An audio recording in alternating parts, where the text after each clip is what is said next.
In 2023, NBA 2K is a staple in the sports game genre. If you want to play soccer, you play FIFA. If you want to step into the octagon, you play UFC 4. And if you want to shoot some hoops, you play 2K. But here's the thing, the game wasn't always this popular, and it has endured for a very long road to success. So in this video, we'll take you through all of the ups and downs of the NBA 2K franchise from 2001 to 2023. Trust me, you don't want to miss a second of this one.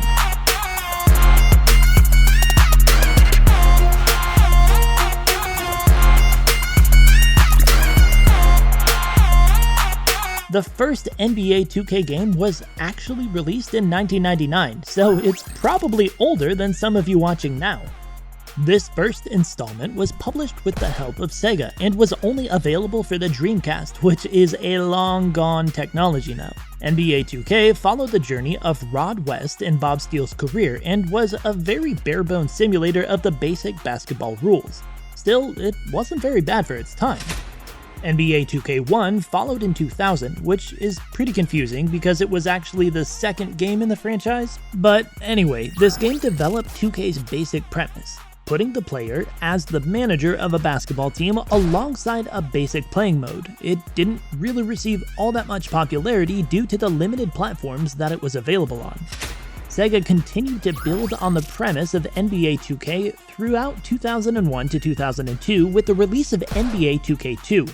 This was the first game in the franchise to include actual teams from the corresponding real-life season.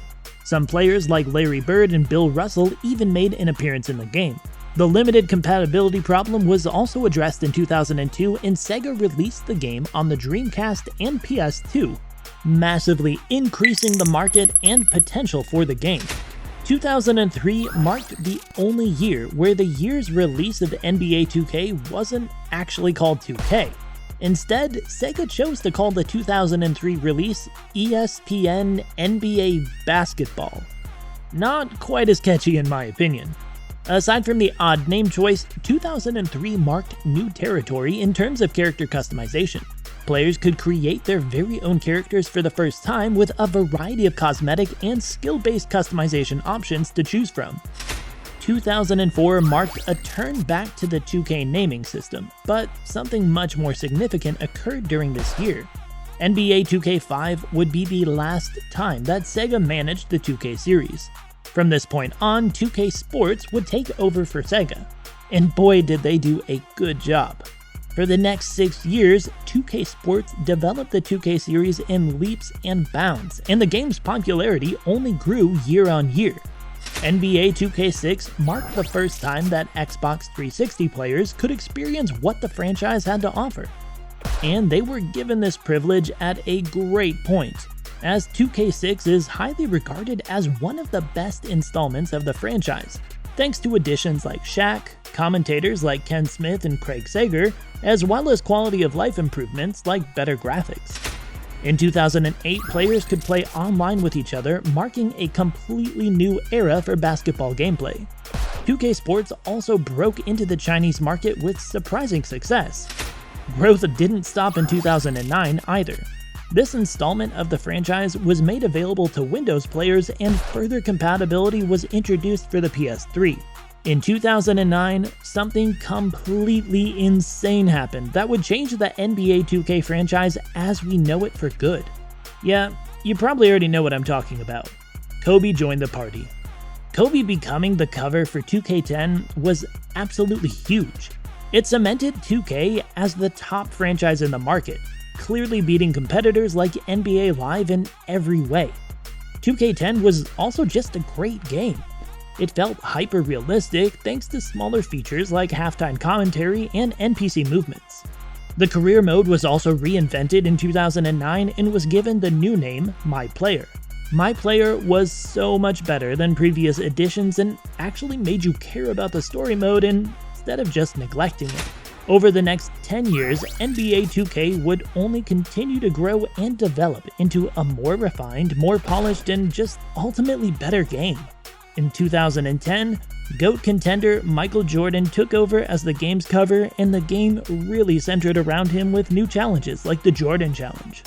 More NBA teams, both past and present, were also added. In 2011, players could experience the NBA platform on their iOS device for the first time. Transitions to mobile compatibility have always been huge, and it was great to see 2K make this transition in 2011. The game was pretty good, but like with most mobile versions, it just wasn't quite as enjoyable as the console or PC counterpart. NBA 2K13 marked the first time that Wii U players could enjoy the franchise, and was a massive hit on the platform. And just a year later, Android users could play 2K14 on their mobile devices. EuroLeague teams also made their debut for this installment. Oh, and how could we not mention the facial scan feature that allowed you to create a realistic avatar of yourself to play in games? NBA 2K18 was a huge hit, reaching over 10 million sales worldwide. A large reason for this was the fact that the game was hard to flaw. Yes, it wasn't quite as flashy or innovative as previous editions like 2K6, and 2K10 for that matter, but the graphics were great. The gameplay was smooth, and the overall playability was pretty flawless. The story has been, well, pretty much the same ever since. Each year, the 2K game gets consistently better, and sure, some fans are starting to get bored of the format, but the majority of players buy each edition again and again, which is a testament to just how good this game has become over the years. Despite releasing dozens of games over the years, the 2K franchise isn't slowing down anytime soon. And if you're a basketball fan, 2023 might just be a very good year for you. NBA 2K24 is promising to completely blow players' minds with a whole array of new technology and gameplay features. For instance, 2K24 will feature Pro Play, which the company describes as a groundbreaking new technology that directly translates NBA footage into NBA 2K24 gameplay. We're also getting a brand new Mamba Moments mode, which will allow players to recreate Kobe's signature moves and best performances, and track his stunning career through the years. When a franchise has been around for so long, there are fears that new additions may feel samey and stale. But with this new technology, 2K Sports should be able to keep things fresh and new, and ultimately give players something that they can enjoy all year. Ultimately, there's a reason why NBA 2K is the most popular basketball game on the market. It's been there for the longest, and for the past 20 years has delivered consistently great games that build and improve over the previous year's installment. The future has never looked brighter for the 2K franchise, and with new gaming technologies being seen across sports franchises like FIFA and 2K, the company is only just getting started. We'd love to hear your thoughts on the NBA 2K franchise in the comments section. What was your all-time favorite 2K game, and will you be picking up 2K24? Oh, and if you're interested, we recently released a video tracking the evolution of FIFA, so make sure to check that out before you go.